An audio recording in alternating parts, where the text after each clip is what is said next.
Halo teman-teman, jumpa lagi di YouTube channel Antara Signa. Nah, kali ini saya akan membahas mengenai latihan soal farmakokinetika yang bisa teman-teman gunakan untuk tes masuk profesi apoteker atau ujian kompetensi apoteker Indonesia. Nah, simak videonya sampai habis ya. Jangan lupa untuk selalu subscribe, like, share agar video ini bermanfaat untuk kita semua.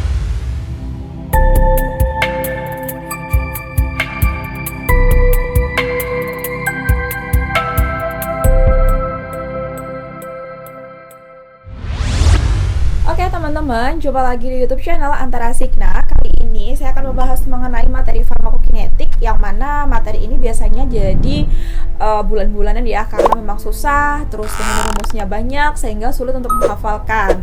Nah, di sini saya akan membahas sedikit tips dan trik mengenai caranya gimana sih biar bisa mengerjakan soal farmakokinetik, plus ada latihan soal yang bisa nanti teman-teman pelajari buat masuk profesi apoteker atau ujian kompetensi apoteker Indonesia. Oke, langsung saja ya teman-teman ya. Di sini ada farmakokinetik yang mana ada beberapa parameter sama satuan-satuannya. Nah, kira-kira kenapa sih? Oke, teman-teman, kalau ujian farmakokinetik yang mana digunakan untuk masuk profesi apoteker atau untuk UKAI, itu biasanya farmakokinetiknya itu dalam bentuk option atau multiple choice. Jadi bukan esai gitu ya. Sehingga nanti akan ketahuan jawaban A, B, C, D, E-nya itu satuannya seperti apa gitu. Apakah satuannya semuanya miligram? Ya berarti kalau satuannya semuanya miligram, kita harus cari yang hasil akhirnya adalah miligram kayak gitu.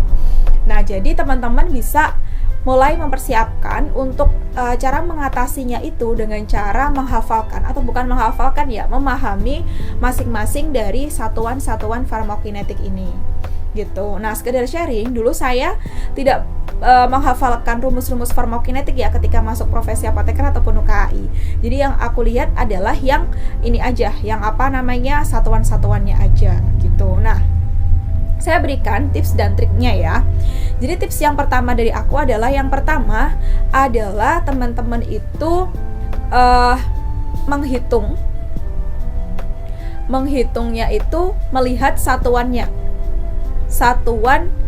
di optionnya. Jadi kalau misal multiple choice, tadi udah sempat aku singgung ya. Kalau multiple choice ya berarti misal berapakah dosis yang diminta, ada A titik miligram, B titik miligram. Oh, berarti hasil akhirnya pasti satuannya miligram. Yang kedua adalah teman-teman melihat di dalam soal itu apa aja sih satuannya kayak gitu ya.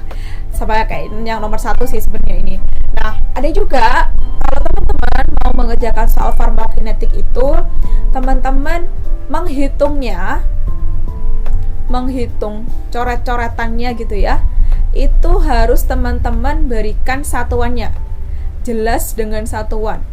Misal mau mencari CSS atau konsentrasi, ya teman-teman tulis, aku mau cari CSS, misal CSS-nya adalah 50 mg per mili. Itu kemudian berapa sih dosis yang diberikan awalnya, atau dosis muatannya itu berapa ketika volume distribusinya itu misal 200 mili kayak gini. Nah, berarti kita cari tuh miligram, dosis itu kan miligram kan, miligram. Nah, itu dalam menghitung, ini contohnya ya, dalam menghitung itu teman-teman sertakan satuannya. Jadi satuan ini nggak boleh ketinggalan. Gunanya apa? Dari satuan ini juga menentukan teman-teman nanti tuh jawabannya itu benar atau salah sih kayak gitu. Jadi harus dituliskan untuk satuan-satuannya. Oke. Nah, di sini kita perkenalan terlebih dahulu ya. Kalau ada laju itu adalah kecepatan, dia itu untuk X satuannya adalah miligram per jam atau mikrogram per mili per jam. Jadi mikrogram per mili jam. Kemudian ada K0. K0 itu untuk satuannya adalah mikrogram per mili jam. Kemudian ada K atau tetapan laju order ke-1 yang pertama ya. Order ke-1 itu satuannya adalah 1 per jam atau jam pangkat min 1. Oh ya, di sini HR ini bukan hari ya, tapi jam, hours. Kayak gitu. Nah, kalau dosis, pokoknya berhubungan dengan dosis, entah loading dose, atau dosis muatan, atau maintenance dose, itu satuannya selalu massa, yaitu miligram. Kemudian kalau konsentrasi, berarti ya konsentrasi, ini satuannya mikrogram per mili atau miligram per liter. Nah, CSS atau CP ini juga sama ya, konsentrasi, pokoknya segala jenis konsentrasi, satuannya adalah massa per volume. Area under curve, mikrogram jam per mili, kalau volume ya jelas ya, volume mili atau liter. Kemudian F, ini 0 atau 1, kemudian clearance, itu CL, itu adalah volume per waktu, yaitu mili per jam. Kalau half-life atau waktu paruh, itu adalah jam. Gitu ya, jam, karena kan memang waktu yang dibutuhkan. Nah, di sini kita belajar mengenai orde 1. Orde 1 atau orde 0 ya. Orde 1 itu adalah jumlah obat A berkurang dalam satu jarak waktu yang tetap. Rumusnya adalah A sama dengan min K0T plus A0, atau bisa kita tulis CT sama dengan C0 min K0 kali T. Nah, ini waktu paruhnya dari orde 0 ini itu tidak tetap, teman-teman. Jadi berubah berkala dengan berkurangnya konsentrasi obat. Sehingga T setengahnya itu ditulis T setengah sama dengan 0,5 A0 per K0. Kemudian orde 1. Orde 1 itu adalah bila laju jumlah obat A berkurang sebanding dengan jumlah obat yang tersisa. Jadi laju yang berkurang itu sebanding atau sama dengan obat yang tersisa. Nah, ini gimana nih? Ya, rumusnya berarti ln A sama dengan min KT plus ln A0, atau bisa kita tulis ln CT sama dengan ln C0 min K kali T. Atau sama aja kayak CT sama dengan C0 pangkat anti-ln min K kali T. Jadi E ini cara menghitungnya adalah anti-ln atau shift-ln kalau di kalkulator ya. Klik shift plus ln.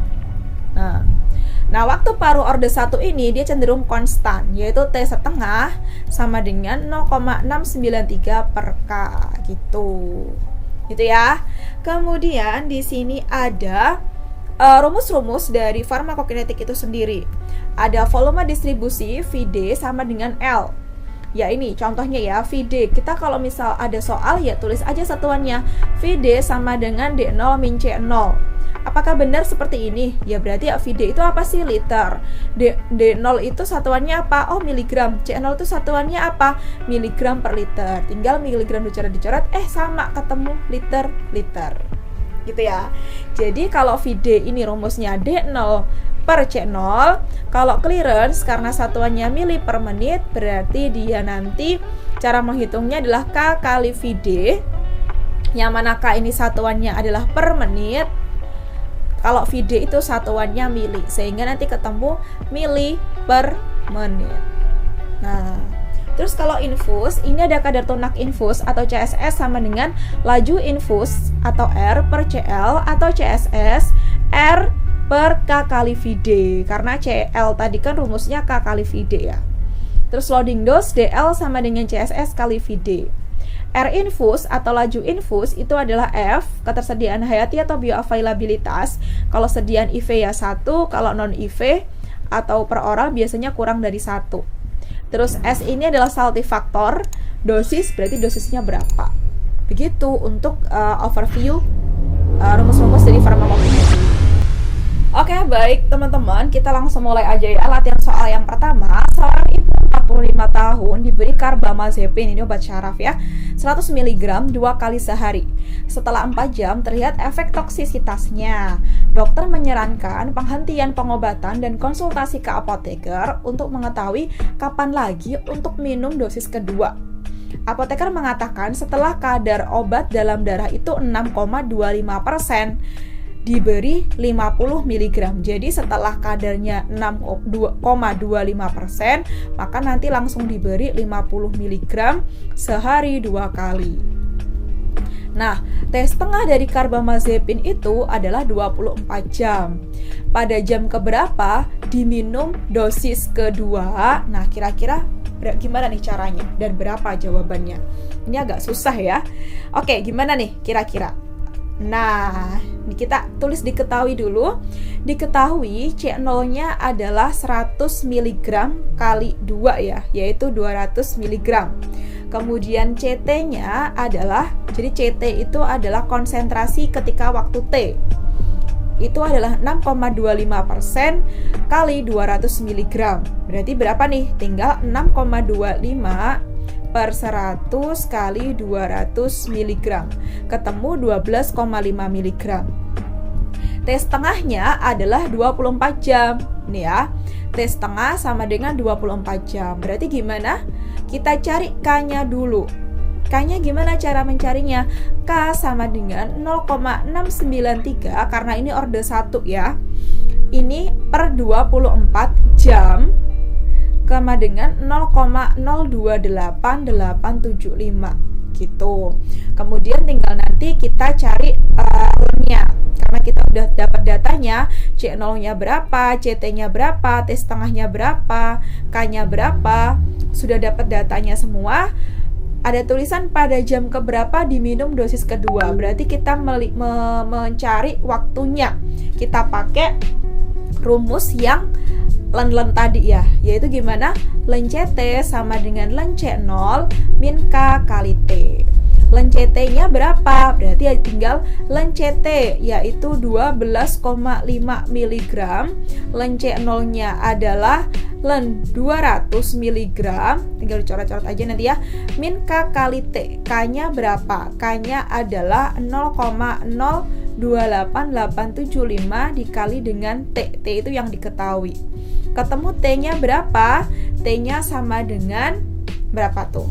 96 ya, 96 jam, sehingga diberikannya adalah 96 jam. 96 jam itu berapa? 4 kali 24 jam gitu. Jadi ketahuan bisa diberikannya setelah 4 kali 24 jam. Nanti teman-teman coba menghitung sendiri ya, tanpa melihat pembahasannya. Oke, selanjutnya soal nomor 2.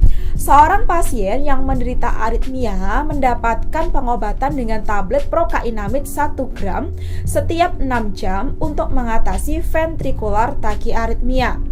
Prokainamid mempunyai clearance sebesar 33 liter per jam. Nah, coba ditulis dulu yang diketahui sebelum kita masuk ke pembahasannya, atau nanti mungkin bisa di pause dulu ya sebelum ke pembahasan. Ya, jawabnya gimana? Diketahui dulu ya. Diketahuinya adalah prokainamid 1 gram setiap 6 jam. Oke. Prokainamid memiliki clearance adalah 33 liter per jam. Berapakah kadar terapeutik? Kalau ada tulisan kadar terapeutik, berarti kita cari yaitu konsentrasi. Berarti berapa sih C-nya? Nah, tadi kita lihat satuannya dulu nih di sini. Oh, satuannya miligram per liter. Oke, berarti kita ujung-ujungnya adalah mencari C. C itu satuannya miligram per liter. Berarti gimana? Ya tinggal gimana caranya dari angka-angka ini bisa ketemu miligram per liter. Caranya gimana? Mudah sekali ya. Untuk pertama kali aku cari 33 liter per jam. Hilangin dulu jamnya karena nggak dibutuhkan kan untuk mencari C-nya ini. Kali dibutuhkan 6 jam. Oke, 6 jam, coret dulu. Ketemu 198 liter. Udah ketemu 198 liter, ya udah ketemu liter, berarti tinggal miligramnya.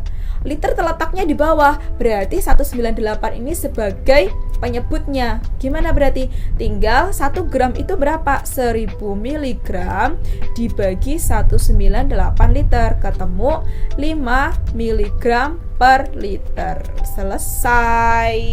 Tanpa kita harus menghafalkan rumus. Aduh, clearance itu gimana ya?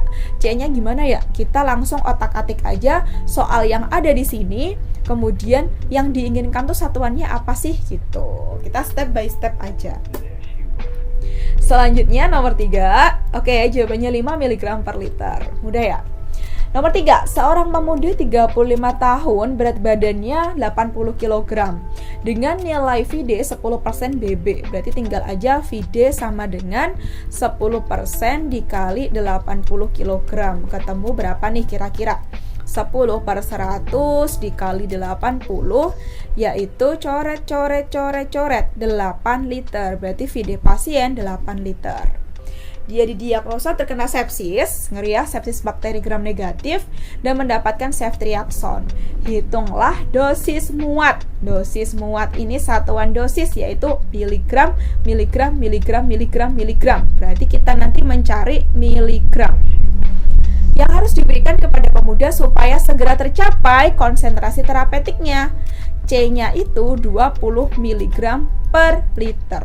Ya udah, gimana caranya biar bisa ketemu miligram? Ada dua data nih, VD yang satuannya 8 liter sama C yang satuannya 20 mg per liter. Oke, selesai deh. Caranya tinggal 20 mg per liter dikali 8 liter. Coret-coret ketemu 160 mg. Sangat mudah sekali, tanpa menghafalkan rumus kita bisa mencarinya dengan satuannya ini. Ada dua satuan, ada dua data satuan nih. Oh, yang dicari miligram. Gimana caranya ya miligram per liter ini sama liter biar bisa ketemu miligram? Oh yaudah, tinggal cari aja, tinggal coret aja liter-liternya, dikalikan. Selesai, mudah sekali. Oke, bener ya? 160 mg.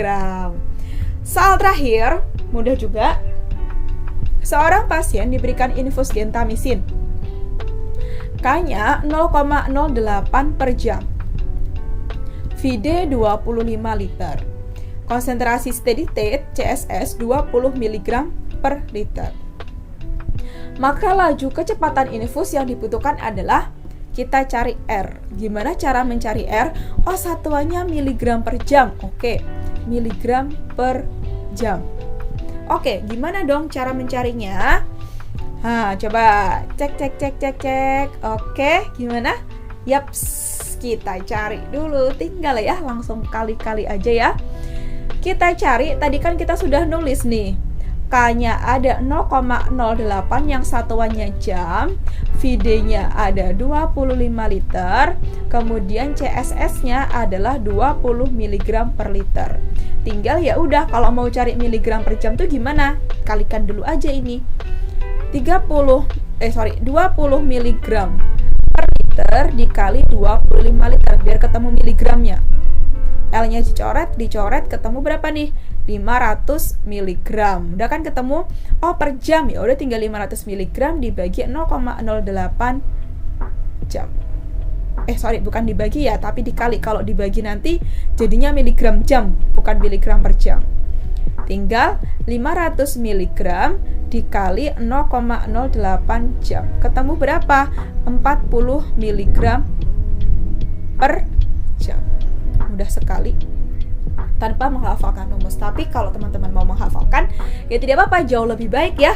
Lebih ada kepastian teman-teman benernya. Kalau ini kan adalah tips yang saya berikan ketika mengerjakan dan kita udah panik, udah blank rumusnya apa ya gitu. Oke teman-teman, jika dirasa bermanfaat, teman-teman bisa komen di bawah. Kemudian jangan lupa untuk terus subscribe, kemudian like, walaupun jarang banget upload ya. Tapi minta tolong semangati kami biar bisa segera upload video-video selanjutnya. Sekian, jangan lupa follow akun Instagram dan jangan lupa subscribe Antara Signa. See you guys.